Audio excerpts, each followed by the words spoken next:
Halo semuanya, perkenalkan nama aku Siva.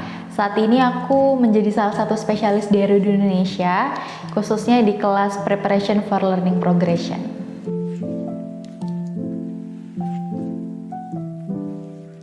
Makna Hari Guru menurut aku adalah salah satu momen di mana kita bisa untuk mengapresiasi gitu ya apa yang sudah guru-guru kita lakukan terhadap kita gitu ya, membimbing, memfasilitasi semua proses yang berlangsung di dalam pelajaran.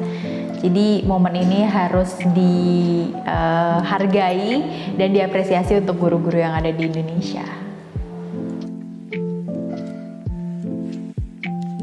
Pengalaman mengajar aku menjadi spesialis di Erudia itu sebenarnya banyak banget gitu ya. Salah satunya adalah gimana caranya aku menjadi spesialis di sini itu banyak banget belajar dari murid-murid di Erudio. Jadi memang di kelas aku, especially di kelas aku, kelas progression gitu ya, kita sama-sama berdiskusi nih gitu, bagaimana sih cara untuk menemukan minat, bakat, serta potensi yang dimiliki oleh anak-anak. Jadi kelas ini dan saat ini aku menjadi spesialis, aku merasa bahwa bukan cuma murid-murid nih yang belajar dari kita gitu, tapi kita pun sebagai pengajar dan sebagai spesialis di sini bisa belajar atau sekedar berdiskusi sama murid-murid.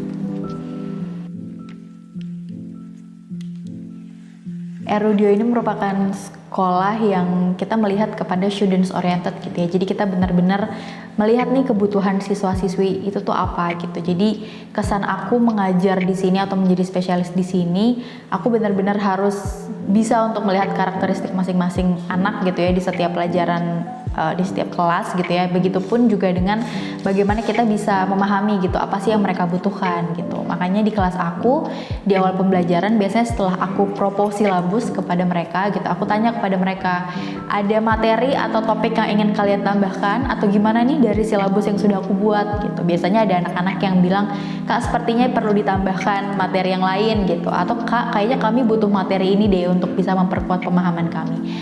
Gitu sih, jadi lebih kita melihat kepada students oriented atau apa sih yang dibutuhkan oleh siswa-siswi di RUD Indonesia. Jangan pernah berhenti untuk melakukan eksplorasi gitu. Lakukanlah eksplorasi minat, potensi, bakat yang kalian miliki dengan sumber daya yang juga udah kalian punya sekarang. Apa-apa kalian mau akses itu gampang banget gitu. Jadi jangan pernah berhenti bereksplorasi. Lalu selanjutnya adalah juga jangan lupa gitu untuk membangun hubungan komunikasi antara sesama pertemanan gitu, membangun relasi dan mungkin ikut-ikut banyak komunitas gitu ya, karena at the end of the day yang kita butuhkan sebagai seorang individu itu adalah memang potensi, minat dan bakat yang kita miliki, dan pastinya adalah bagaimana kita bisa membangun relasi dan komunikasi dengan banyak orang di sana.